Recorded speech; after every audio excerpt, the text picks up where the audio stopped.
Hello friends, ಇವತ್ತಿನ ವಿಡಿಯೋದಲ್ಲಿ ಕೊಬ್ಬರಿ ತುರಿ ಹಾಕಿರೋ ಕ್ಯಾರೆಟ್ ಹಲ್ವಾ ಹೇಗೆ ಮಾಡೋದು ಅಂತ ನೋಡೋಣ.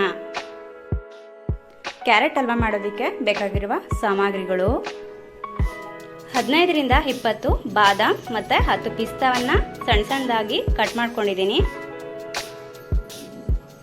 3 ರಿಂದ 4 ಟೇಬಲ್ ಸ್ಪೂನ್ ಅಷ್ಟು ತುಪ್ಪ,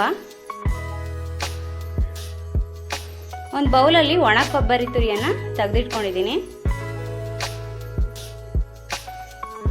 1 ಟೇಬಲ್ ಸ್ಪೂನ್ ಅಷ್ಟು ಏಲಕ್ಕಿಯನ್ನು ಪುಡಿ ಮಾಡ್ಕೊಂಡು ಇಟ್ಕೊಂಡಿದ್ದೀನಿ.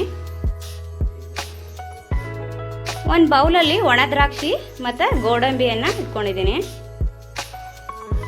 ಸಕ್ಕರೆ ಅರ್ಧ kg, ಅರ್ಧ ಲೀಟ್ರು ಹಾಲು, 1 kg ಕ್ಯಾರೆಟನ್ನು ತುರಿದಿಟ್ಕೊಂಡಿದ್ದೀನಿ. ಒಂದು ಪ್ಯಾನ್ಗೆ 3 ಟೇಬಲ್ ಸ್ಪೂನ್ ತುಪ್ಪ ಹಾಕ್ಕೊಳ್ಳಿ.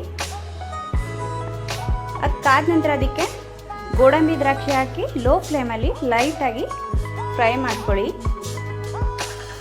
ನಂತರ ಅದಕ್ಕೆ ಬಾದಾಮ್ ಮತ್ತು ಪಿಸ್ತಾವನ್ನು ಹಾಕಿ ಲೈಟಾಗಿ ಲೋ ಫ್ಲೇಮಲ್ಲಿ ಫ್ರೈ ಮಾಡ್ಕೊಳ್ಳೋಣ. ಅದೇ ಪ್ಯಾನ್ಗೆ 1 ಟೇಬಲ್ ಸ್ಪೂನ್ ತುಪ್ಪ ಹಾಕ್ಕೊಳ್ಳಿ. ನಂತರ ಅದಕ್ಕೆ ತುರಿದಿಟ್ಕೊಂಡಿರೋಂತಹ ಕ್ಯಾರೆಟ್ ತುರಿಯನ್ನು ಹಾಕಿ ಲೋ ಫ್ಲೇಮಲ್ಲಿ ಫ್ರೈ ಮಾಡ್ಕೊಳ್ಳಿ.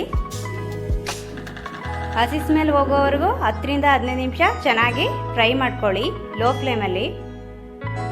ನೋಡಿ, ಹಸಿ ಸ್ಮೆಲ್ ಹೋಗಿದೆ. ನಂತರ ಅದಕ್ಕೆ ಹಾಲನ್ನು ಹಾಕ್ಕೊಳ್ಳಿ. ಹಾಲು ಹಾಕ್ಕೊಂಡು ಚೆನ್ನಾಗಿ ಮಿಕ್ಸ್ ಮಾಡ್ಕೊಳ್ಳಿ.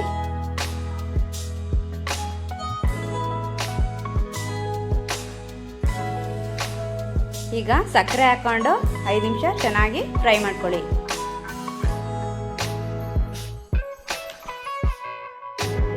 ನಂತರ ಅದಕ್ಕೆ ಕೊಬ್ಬರಿ ತುರಿ, ಏಲಕ್ಕಿ ಪುಡಿ,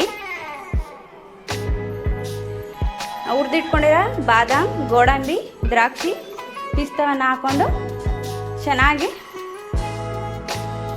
ಮಿಕ್ಸ್ ಮಾಡ್ಕೋಬೇಕು. ನೀರಿನ ಅಂಶ ಜಾಸ್ತಿ ಇದ್ರೆ ಬೇಕಾದರೆ ಹೈ ಫ್ಲೇಮಲ್ಲಿ ಫ್ರೈ ಮಾಡ್ಕೋಬೋದು. ನೋಡಿ, ಡ್ರೈ ಫ್ರೂಟ್ಸ್, ಕ್ಯಾರೆಟ್ ಎಲ್ಲ ಚೆನ್ನಾಗಿ ಫ್ರೈ ಆಗಿದೆ. ನೋಡಿ, ಹಲ್ವಾ ತುಂಬ ಚೆನ್ನಾಗಾಗಿದೆ. ನೀವು ಮನೆಯಲ್ಲಿ ಟ್ರೈ ಮಾಡಿ ನೋಡಿ, ಹೇಗಿತ್ತು ಅಂತ ಕಮೆಂಟ್ ಮಾಡಿ.